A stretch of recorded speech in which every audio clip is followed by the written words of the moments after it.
Hello दोस्तों, आप लोगों का स्वागत है H2 स्टडी सेमेस्टर का यूट्यूब चैनल में। देखिए, अभी हम लोग कवर कर रहे थे सेकंड सेमेस्टर का बिहार पॉलिटेक्निक सेकंड सेमेस्टर का इंजीनियरिंग ग्राफिक्स कवर कर रहे थे। और इंजीनियरिंग ग्राफिक्स में अभी हम लोग कवर कर रहे थे पीवाईक्यू क्वेश्चंस, प्रीवियस ईयर का क्वेश्चंस और पीवाईक्यू एमसीक्यू क्वेश्चंस कवर कर रहे थे, जिसमें हम लोग 10 सेशन कंप्लीट कर चुके हैं। आज हम लोग का 11वां सेशन है। ठीक है, प्रत्येक सेशन में हम लोग 20-20 क्वेश्चन कवर कर रहे हैं और उम्मीद करते हैं कि इससे पहले जो भी आपका प्रीवियस ईयर का क्वेश्चंस कवर करवाया गया होगा वो सभी आप जरूर देख चुके होंगे। अगर नहीं देखे होंगे तो आप आराम से प्ले लिस्ट में जाइएगा, प्ले लिस्ट में आपको मिल जाएगी आपको। ठीक है, आप प्ले लिस्ट में जाइए, प्रीवियस ईयर का क्वेश्चंस वहाँ पे इंजीनियरिंग ग्राफिक्स का बना हुआ है, वहाँ से आपको मिल जाएगा। तो आज का जो सेशन, आज का सेशन हम लोग का 11वां सेशन है। इससे पहले 10 सेशन में अच्छे से कंप्लीट कर चुके हैं हम लोग। और ये जो सेशन है रेगुलर वालों के लिए और साथ में कैरी वाले दोनों के लिए। ठीक है, तो रेगुलर और कैरी दोनों वाले स्टूडेंट के लिए है। तो आपका अगर पेपर बैक होगा तो आप पढ़ सकते हैं, और अगर रेगुलर वाले होंगे तो आपको तो पढ़ना जरूरी है एकदम। मेरा नाम है शुभम कुमार, आप लोग देख रहे हैं H2 स्टडी सेमेस्टर का यूट्यूब चैनल और यह एक H2 स्टडी का पार्ट्स है। तो हम लोग स्टार्ट करते हैं। देखिए, आज का जो फर्स्ट क्वेश्चन है आपकी स्क्रीन पे, तो देखिए फर्स्ट क्वेश्चन क्या बोलता है ना कि the top view of an object is shown on which plane. किसी वस्तु का शीर्ष दृश्य किस तल पर दिखाया जाता है। तो हिंदी इंग्लिश दोनों में आज का जो क्वेश्चन है वो है। तो the top view of an object is shown on which plane. Top view कौन सा प्लेन में दिखाया जाता है। तो देखिए,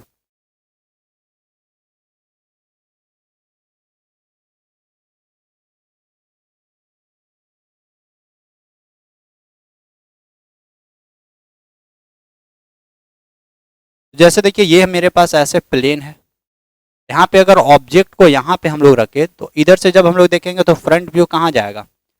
तो फ्रंट व्यू जो जाता है ये वर्टिकल प्लेन में जाता है। ऊपर से जब देखेंगे तो इसका जो ऊपर से जब देखेंगे तो टॉप व्यू कहाँ पे भागेगा। टॉप व्यू भागेगा ये वाला एचपी में, यानी हॉरिजॉन्टल प्लेन में। तो हमसे पूछा जा रहा था top view of an object, तो कोई भी ऑब्जेक्ट का जो टॉप व्यू बनता है वो हॉरिजॉन्टल प्लेन में बनता है। तो इसका ऑप्शन नंबर सी हो जाएगा।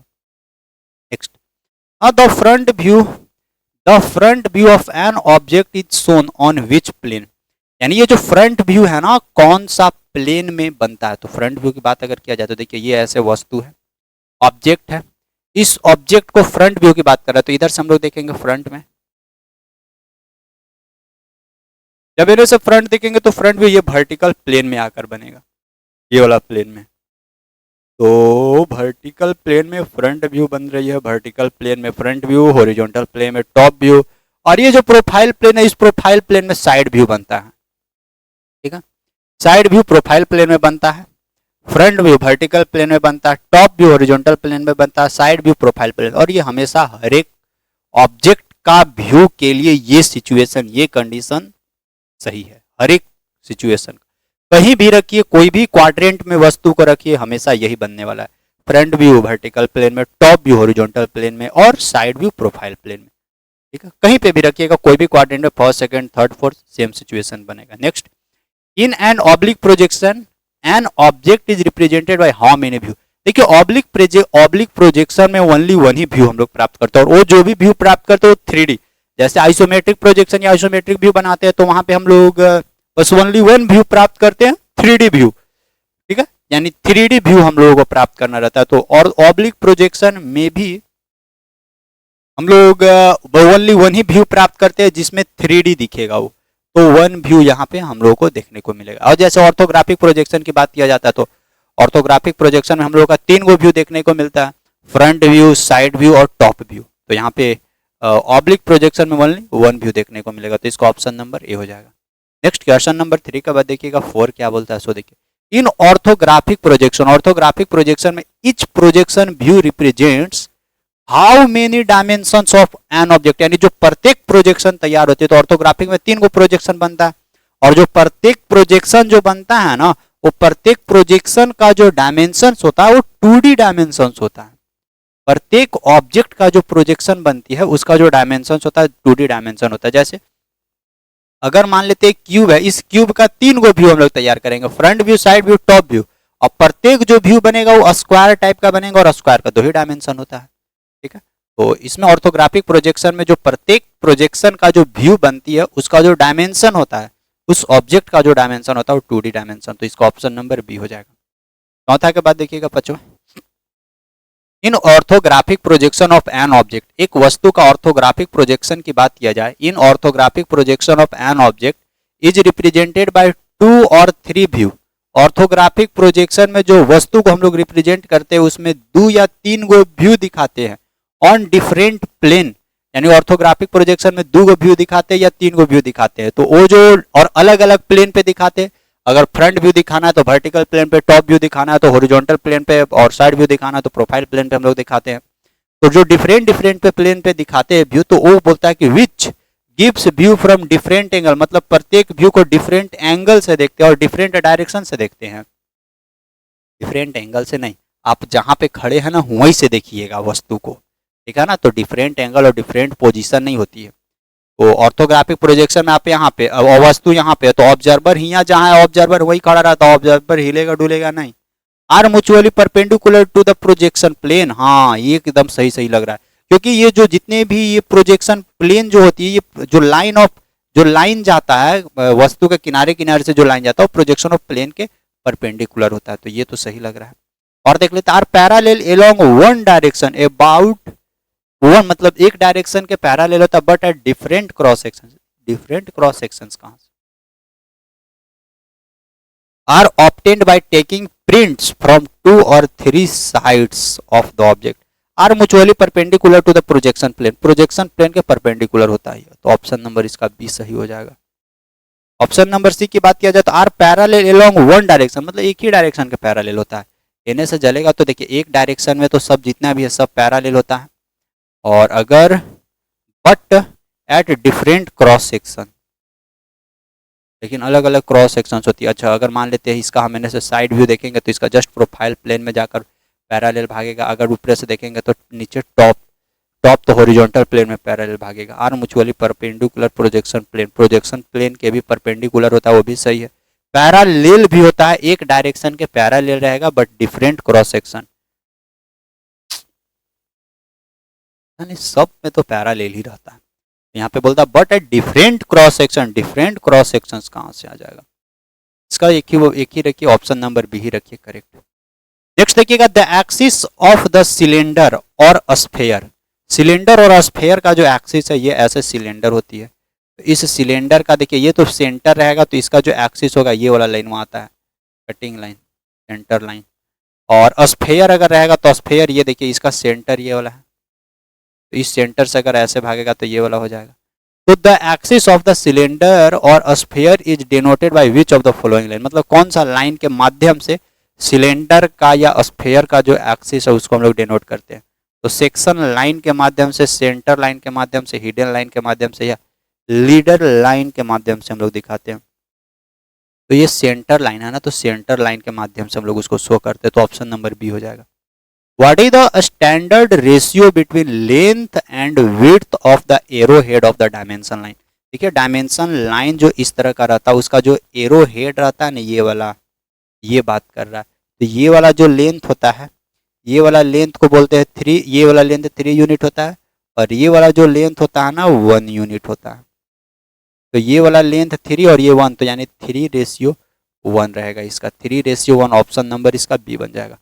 नेक्स्ट देखते हैं क्वेश्चन नंबर 8। क्वेश्चन नंबर 8 क्या कहता है, सो देखिए, if the object is planned in the first quadrant, अगर ऑब्जेक्ट को हम लोग फर्स्ट क्वाड्रेंट में प्लान किए हुए, मतलब फर्स्ट क्वाड्रेंट में रखे हुए हैं, तो the projection view result in the, तो जो वहां से जो प्रोजेक्शन व्यू बनेगा वो क्या बनेगा, उसको हम लोग फर्स्ट एंगल प्रोजेक्शन बनेगा। अगर फर्स्ट क्वाड्रेंट में रहेगा तो फर्स्ट एंगल प्रोजेक्शन रहेगा, सेकंड में तो सेकंड एंगल प्रोजेक्शन, थर्ड में तो थर्ड एंगल प्रोजेक्शन, फोर्थ में तो फोर्थ एंगल प्रोजेक्शन। तो ये फर्स्ट एंगल प्रोजेक्शन कहलाएगा, ऑप्शन नंबर ए होगा। नेक्स्ट ये देखिए एक न्यूमेरिकल दिया हुआ, इस न्यूमेरिकल को ध्यान से समझिएगा। देखिए क्या बोलता है, a machine part is drawn 2 times with different scale, यानी एक जो मशीन पार्ट का जो ड्रॉइंग है उसको 2 टाइम्स हम बना रहे हैं डिफरेंट स्केल के माध्यम से। तो बोलता है कि the ratio first drawing RF, देखिए आरएफ ऑफ, रेशियो की बात कर रहा है ना, RF of first drawing upon में RF to the second drawing RF, RF of second drawing with respect to the actual object is found to be two, यानी दोनों का RF ऑफ फर्स्ट ड्राइंग और RF ऑफ सेकेंड ड्राइंग का जो ratio हो क्या प्राप्त किया जा रहा है, 2 प्राप्त किया जा रहा है। ठीक है, फिर आगे बोलता है कि the length of the second drawing is 10 millimetre. ये जो सेकेंड ड्राइंग है इसका सेकेंड ड्राइंग का जो लेंथ है वो 10 मिलीमीटर है। तो बोलता है कि find the first drawing length, और तो बोलता है कि फर्स्ट ड्राइंग लेंथ आप निकाल के बताइए। और एक्चुअल लेंथ के रिस्पेक्ट में हम लोग ड्राइंग कर रहे हैं और दोनों का जो रेशियो दोनों का जो रेशियो का अनुपात हो 2 के बराबर है। तो देखिए ना, इसको अब निकालिए। तो RF ऑफ फर्स्ट ड्राइंग है तो फर्स्ट ड्राइंग का RF ये दिया हुआ है, तो RF बराबर होता क्या, लिखिए drawing length of first upon में इसका एक्चुअल लेंथ हो जाएगा, अपॉन में drawing length of second, drawing length of second, और अपॉन में इसका भी एक्चुअल लेंथ हो जाएगा। एक्चुअल लेंथ दोनों का सेम है। ठीक है, चलिए यहाँ तक हो गया। तो देखिए, तो दोनों का जो ये एक्चुअल लेंथ है और ये जो नीचे वाला एक्चुअल लेंथ है खत्म हो गया, बराबर बचा 2। अब बचा क्या, drawing length of first upon में ड्राइंग लेंथ ऑफ सेकेंड बच रहा है। इसको कैसे बनाएंगे, सो देखिए अब हम लोग का क्या बचा, drawing length of first upon में ड्राइंग लेंथ ऑफ सेकेंड बराबर अभी भी 2 है। मेरे कोई और क्वेश्चन में कुछ दिया हुआ था। अब बोलता है कि the length of the second drawing is 10 millimetre. Second drawing का लेंथ दिया हुआ, ये वाला का लेंथ दिया हुआ है, तो हमको क्या पूछा जा रहा है, तो find the first drawing length. हमसे फर्स्ट ड्राइंग लेंथ पूछा जा रहा है। तो सेकेंड का पता है तो मेरे को फर्स्ट की बात किया जा रहा है, तो ड्राइंग लेंथ ऑफ फर्स्ट क्या हो जाएगा, ड्राइंग लेंथ ऑफ फर्स्ट बराबर 2 गुने ड्राइंग लेंथ ऑफ सेकेंड। तो 2 गुने ड्राइंग लेंथ ऑफ सेकेंड कितना है, सेकेंड का जो ड्राइंग लेंथ है वो 10 मिलीमीटर दिया हुआ था, तो यहाँ पे क्या आप डालिए, यहाँ पे 10 मिलीमीटर। सॉल्यूशन करेंगे तो 10 दूनी की 20 मिलीमीटर। अब इसको सॉल्यूशन करेंगे, मिलीमीटर है 10 से डिवाइड करेंगे तो ये 2 सेंटीमीटर आएगा। ये 20 मिलीमीटर या 2 सेंटीमीटर है ऑप्शन में, 5 मिलीमीटर, 200 मिलीमीटर, 5 सेंटीमीटर, 2 सेंटीमीटर, देखिए है ऑप्शन में, ऑप्शन नंबर डी हो जाएगा। तो इस तरह का भी सवाल आपको देखने को मिलेगा, बशर्ते कि क्वेश्चन आपको समझनी है। अगर क्वेश्चन आप समझ जाइएगा तो बना दीजिएगा। चलिए अगला, what is the representative factor, मतलब रिप्रेजेंटेटिव फैक्टर RF पूछ रहा है। If the side of A square, यानी एगो स्क्वायर है, उस स्क्वायर का जो साइड है यानी वर्ग है, उस वर्ग का जो भुजा है वो measuring 4 centimetre in drawing sheet, drawing sheet पे 4 सेंटीमीटर मेजरमेंट कर रहे हैं, while the actual length of the side of the square is 3 metre, जबकि उस स्क्वायर का जो एक्चुअल लेंथ है ना वो एक्चुअल लेंथ 3 मीटर के बराबर है। तो देखिए, तो यहाँ से RF निकालते हैं, RF बराबर ड्राइंग लेंथ अपॉन में एक्चुअल लेंथ।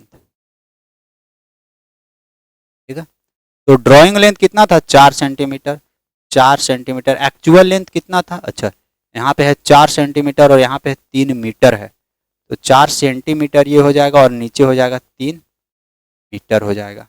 ये RF मेरे को निकालना है। तो देखिए, तो इस मीटर को सेंटीमीटर में चेंज करेंगे तो क्या हो जाएगा, सो देखिएगा 4/3 गुने 100, 4 एकम 4, ऊपरे सेंटीमीटर तो नीचे सेंटीमीटर, खत्म, 4 एकम 4, 25 चौका 100, यानी 25 या 75। तो RF बराबर क्या निकलेगा, 1/75,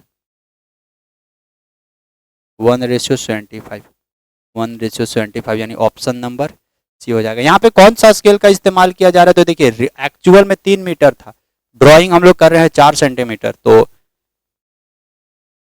रिड्यूस करके काम कर रहा है ना, तो यहाँ पे जनरली हम लोग रिड्यूसिंग स्केल का इस्तेमाल कर रहे हैं। ठीक है, ये हो गया। Next, the angle while we can not make using a single set square, मतलब सिंगल सेट स्क्वायर की मदद से कौन सा एंगल हम लोग बना नहीं सकते, तो सिंगल सेट का स्क्वायर की मदद से 45 डिग्री, 60 डिग्री, 30 डिग्री ये बना सकते, 75 डिग्री नहीं बना सकते। ये 3 साल क्वेश्चन रिपीट किया, 3 बार ये वाला प्रश्न, फिर इस बार रिपीट किया। Next, which is not the uses of divider, इसमें से डिवाइडर का किस में इस्तेमाल नहीं किया जाता। डिवाइडर तो डिवाइड कर्व और straight lines into the desired number of equal parts, बिल्कुल सही। डिवाइडर को कोई भी स्ट्रेट लाइन या कोई भी कर्व लाइन को एक इक्वल पार्ट्स में अपनी इच्छा के अनुसार डिवाइड कर सकते हैं, जितना नंबर में करना चाहें डिवाइडर के माध्यम से कर सकते हैं। टू ड्रॉ सर्कल, डिवाइडर के माध्यम से सर्कल ड्रॉ हो सकती है। डिवाइडर के माध्यम से सर्कल नहीं, वो कंपास के माध्यम से सर्कल ड्रॉ होती है, तो ये नहीं होगा डिवाइडर के माध्यम से। To transfer the dimensions from one part of the drawing to the another, एक पार्ट से दूसरा पार्ट्स में डायमेंशन को ट्रांसफर करने के लिए भी हम लोग डिवाइडर का इस्तेमाल करते हैं। To set off given distance from the scale of the drawing, ये भी सही है। तो सर्कल को जनरली डिवाइडर के माध्यम से ड्रॉ नहीं कर सकते, कंपास के माध्यम से हम लोग कर सकते हैं, ठीक है। कंपास रहेगी उसमें वही 1.5 सुइया कंपास रहेगी, एक तरफ पेंसिल लगा हुआ रहेगा और एक तरफ नोखी कांटा रहेगा। कांटा को कॉपी पर दबाइए और एक बार धर के घुमा दीजिए, बन जाएगा। Space is use to draw curve which are not circular, मतलब किसका इस्तेमाल हम लोग कर्व को ड्रॉ करने के लिए करते हैं, लेकिन वो कर्व सर्कुलर नहीं होना चाहिए। कंपास के माध्यम से तो कर्व बना सकते हैं लेकिन सर्कुलर बनेगा, प्रोटेक्टर के माध्यम से तो नहीं, ये तो एंगल मेजरमेंट करने के लिए इस्तेमाल होता है। फ्रेंच कर्व, ये फ्रेंच कर्व के माध्यम से हम लोग कर्व बना सकते हैं, लेकिन ये फ्रेंच कर्व के माध्यम से सर्कल नहीं बनती है, लेकिन आप छोटी छोटी कर्व आसानी से इससे बना सकते हैं। ऑप्शन नंबर सी हो जाएगा इसका। Next, the size from A0 to A5 increases, देखिए ये A0 to A5 ये किसका साइज है, A0 to A5 ये पेपर का साइज है, समझे, ये पेपर का साइज। और पेपर का साइज में क्या बताया थे, A0 से अगर आप आगे बढ़ रहे हैं A1 A2 A3 A4 A5 तो धीरे धीरे उसका जो साइज होता है ना वो कम होता है, यानी सबसे ज्यादा A0 A1, फिर उससे कम A2 A3 उससे भी कम A4 उससे भी कम A5 उससे भी कम। तो A0 से अगर A5 तक पहुंच रहा है ना तो उसका साइज क्या इंक्रीज हो रहा है, नहीं नहीं नहीं उसका साइज डिक्रीज होती है, तो ये फॉल्स स्टेटमेंट है, गलत स्टेटमेंट है। Next, which of the following tools is mainly use to draw horizontal line, horizontal line को ड्रॉ करने के लिए जनरली किस चीज का इस्तेमाल करते हैं, टी स्क्वायर का। मिनी ड्राफ्टर का मेथड से horizontal line, parallel line, vertical line, incline line सब कुछ खींच सकते हैं। प्रोटेक्टर के मदद से आप एंगल ये सब बना सकते हैं। टी स्क्वायर की मदद से पैरेलल लाइन खींच सकते हैं और फिर हॉरिजॉन्टल लाइन खींच सकते हैं। तो ऑप्शन नंबर इसका सी हो जाएगा करेक्ट, फ्रेंच कर्व से पॉसिबल नहीं है हॉरिजॉन्टल लाइन खींचने के लिए। Next, according to Indian standard institute ISI यानी ब्यूरो ऑफ इंडियन स्टैंडर्ड की बात कर रहा है, which among the following designations has the size, यानी 700 गुने 1000 mm का है, तो 700 गुने 1000 mm देखिए B0 से दे रहा है 0 1 2 3 4, तो ये B किस चीज को रिप्रेजेंट करता है, B बोर्ड, ये जो ड्राइंग बोर्ड होता है ना ड्राइंग बोर्ड को रिप्रेजेंट कर रहा है, तो ये ड्राइंग बोर्ड को रिप्रेजेंट कर रहा है। तो जब ये ड्राइंग बोर्ड को रिप्रेजेंट कर रहा है तो ये 700 गुने 1000 कौन सा बोर्ड है, 0 1 2 3। थ्योरी में हम आपको समझाए थे, पूरा अच्छे से डिटेल से बताया था, ड्राइंग बोर्ड का साइज, ड्राइंग पेपर का साइज, पेंसिल स्केल सब कुछ बताए हैं। ये 700 गुने 1000 mm है ना, ये B1 का है ना, 700 गुने 1000 mm ये B1 का है। Next, which of the following grades of leads is the hardest, सबसे ज्यादा हार्डेस्ट, तो H वाला हार्ड दिखाता है, जैसे जैसे आप H से आगे बढ़िएगा वैसे वैसे उसका हार्डनेस बढ़ते जाता है। तो ये B, तो ये आपको B क्या दिखाती है, B आपको सैडेड, मतलब सैडेड दिखाता है, ज्यादा आपको डार्क होगा, तो जैसे जैसे B वाला में बढ़िएगा वैसे वैसे डार्कनेस बढ़ता है और उसका सॉफ्टनेस कम होते जाती है। जैसे जैसे H में आप आगे बढ़िएगा उसके वजह से उसका हार्डनेस बढ़ते जाता है और डार्कनेस कम होते जाता है। तो इसमें से देखिए 5H है 6H है, तो ये 6H क्या हो जाएगा, ज्यादा हार्डेस्ट हो जाएगा, ऑप्शन नंबर इसका डी हो जाएगा। Next, the line given below is used for, देखिए ये जो लाइन है ना, ये लाइन किस लिए हम लोग इस्तेमाल करते हैं, ये लाइन है लॉन्ग ब्रेक लाइन। इसका कहने का मतलब कि एनहू लाइन है, एनहू बहुत बड़ा लाइन है, लेकिन उसी लाइनवा को बस अगर छोटा में आप दिखाना चाहते हैं तो ऐसे करके आप दिखा दीजिए,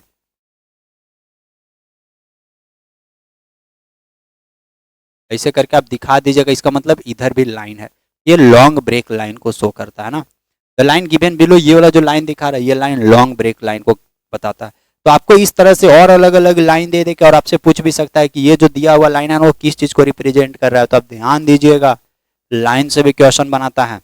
what do hidden lines in orthographic projection denotes, देखिए जब हम लोग ऑर्थोग्राफिक प्रोजेक्शन बनाते हैं तो ऑर्थोग्राफिक प्रोजेक्शन में जो हिडन लाइन का जो इस्तेमाल करते हैं ना, वो कौन सा हिडन लाइन का इस्तेमाल करते हैं? तो देखिए, what do hidden line in orthographic projection denote? Orthographic projection में जो हिडन लाइन का इस्तेमाल करते हैं वो क्या चीज डिनोट करता है? तो हिडन लाइन का जो इस्तेमाल करके हम लोग ऑर्थोग्राफिक प्रोजेक्शन में हिडन लाइन का इस्तेमाल तो नहीं हम लोग किए थे। और ये तो हिडन लाइन का इस्तेमाल आइसोमेट्रिक प्रोजेक्शन में किया जाता है। जैसे कि मेरे पास अगर ये बुक है, इस बुक का जब हम लोग आइसोमेट्रिक प्रोजेक्शन बनाएंगे तो ये व्यू दिखता है, ये व्यू दिखता है, ये वाला हाइट दिखता है, लेकिन इसका जस्ट पीछे वाला नहीं दिखता। तो वही जो दिख नहीं रहा है ना, उस चीज को डिनोट करने के लिए जनरली हम लोग हिडन लाइन का इस्तेमाल करते हैं। हिडन लाइन में इसे dot dot dot dot dot डाल देते हैं। तो हॉल्स और slots if they can not view directly, हाँ, जिसको डायरेक्ट हम लोग देख नहीं सकते हैं, उसके लिए हम लोग हिडन लाइन का इस्तेमाल करते हैं। चेंज द प्लेन, प्लेन को चेंज करने के लिए हिडन लाइन का इस्तेमाल करते हैं। Position of cut, centre of circle और सिलेंडर, सेंटर ऑफ सर्कल और सिलेंडर, सर्कल और सिलेंडर का सेंटर दिखाने के लिए हम लोग इस्तेमाल करते हैं। हिडन लाइन की बात कर रहा, उस सेंटर और सर्कल के लिए तो हम लोग जनरली डायरेक्ट सेंटर लाइन का इस्तेमाल करेंगे। सेंटर लाइन में एक बड़ा डॉट है ऐसे वाला।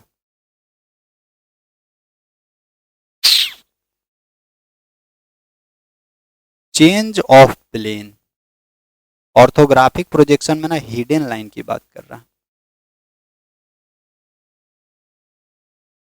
क्योंकि ऑर्थोग्राफिक प्रोजेक्शन में हम लोग हिडन लाइन कवर हम लोग नहीं करते हैं। आइसोमेट्रिक प्रोजेक्शन में हम लोग का हिडन लाइन का जरूरत पड़ता है।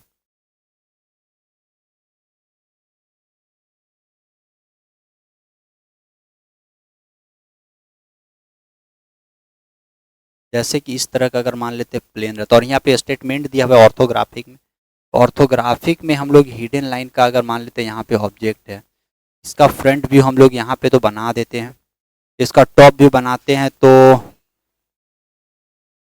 इस प्लेन को ओपन करने के लिए भी हम लोग हिडन लाइन का ऐसे करके तो इस्तेमाल करते हैं ना। और जब साइड व्यू पीछे देखना है तो साइड व्यू इसको मिलाने के लिए, तो change of plane, horizontal plane से वर्टिकल प्लेन, वर्टिकल। देखिए, ये जो फर्स्ट स्टेटमेंट है ना, हॉल और slot if they can not be view directly, ये चीज हम लोग कब इस्तेमाल करते, ये वाला, ये तो एकदम करेक्ट है, उसी वक्त हम लोग हिडन लाइन का इस्तेमाल करते हैं। लेकिन उस सिचुएशन में हम लोग आइसोमेट्रिक प्रोजेक्शन की बात करेंगे। तो जब हम लोग आइसोमेट्रिक प्रोजेक्शन बनाते हैं तो उसमें तो 3D व्यू में, 3D डायमेंशन 3D व्यू में दिखाते हैं, लेकिन आपको 3D में सामने ही वाला दिखता है, पीछे वाला नहीं दिखता है, पीछे वाला ढक जाता है।